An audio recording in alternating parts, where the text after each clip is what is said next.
Je le disais, on est sur l'atelier du cluster Éco-Énergie et on va accueillir un nouvel invité, une nouvelle entreprise qui va venir présenter son activité et ses produits. Je vais demander à Nicolas Brasier, qui est le responsable prescription de Vicat.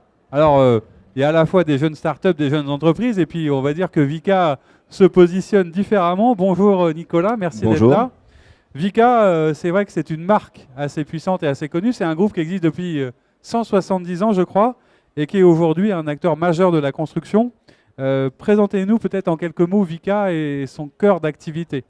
Alors en quelques mots, Vicat, effectivement, vous l'avez dit, c'est 170 ans d'existence, notamment avec une forte présence en région Rhône-Alpes.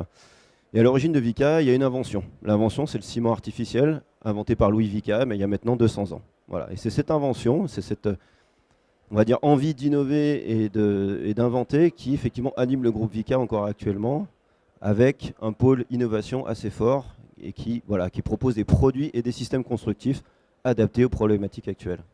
Alors c'est vrai que quand on parle matériaux de construction, celui qui vient, j'allais dire, en premier lieu, auquel on pense traditionnellement, c'est le béton, puisque ça a permis énormément de types de construction.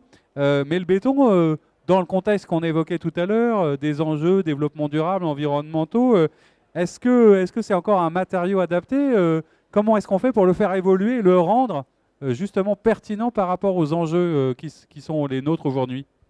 Vous avez raison, effectivement, le béton, il y a 200 ans, enfin le ciment, plus l'eau, plus les granulats qui forment le béton, on n'a plus les mêmes problématiques à l'heure actuelle. On a des problématiques énergétiques, on a des problématiques de carbone, de gaz à effet de serre, on a des problématiques d'économie circulaire, d'économie de matière, des problématiques diverses et variées auxquelles voilà, le groupe essaie d'apporter des solutions, et même apporte des solutions en faisant évoluer les produits.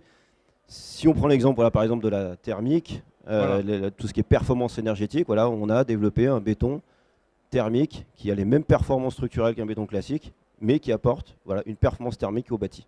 Oui, parce que vous le disiez tout à l'heure, l'innovation, c'est au cœur un peu du métier de Vicat. Il y a, je crois, 90 chercheurs dans le centre technique qui sont sans cesse en train de s'interroger à tout ça et qui essayent de répondre aux exigences de la ville de demain.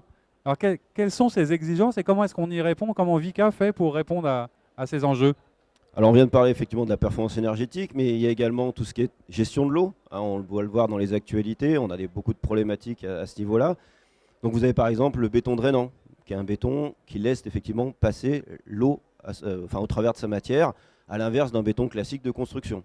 Voilà. Donc on a ce béton-là qui effectivement essaie d'évoluer également vers des notions de bas carbone. Donc on a développé un nouveau ciment, voilà, un ciment qu'on appelle nous le CEM4, qui a un impact carbone 30% inférieur au ciment, on va dire, historique. Et on fabrique même du béton, j'ai vu ça, en chambre, c'est ça? Est-ce que Exact. c'est ça qu'on appelle le béton biosourcé, non? Exactement, effectivement, on peut maintenant, en monde constructif minéral, intégrer une part de biosourcé.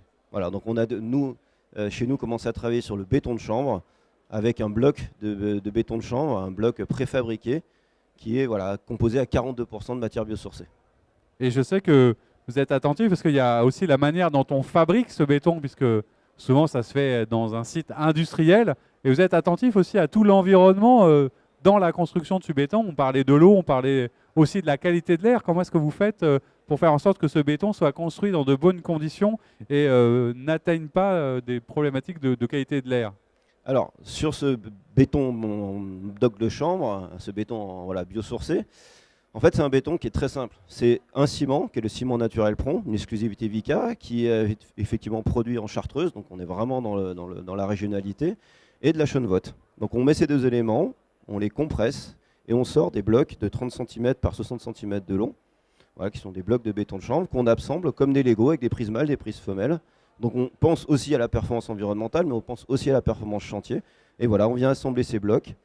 Ils ont une performance thermique équivalente à 14 cm d'isolant, donc on est voilà, sur des systèmes très performants. Et également un impact carbone très limité, c'est ce qui est vraiment leur force, puisqu'on est à 1 kg de CO2 par mètre carré. Voilà.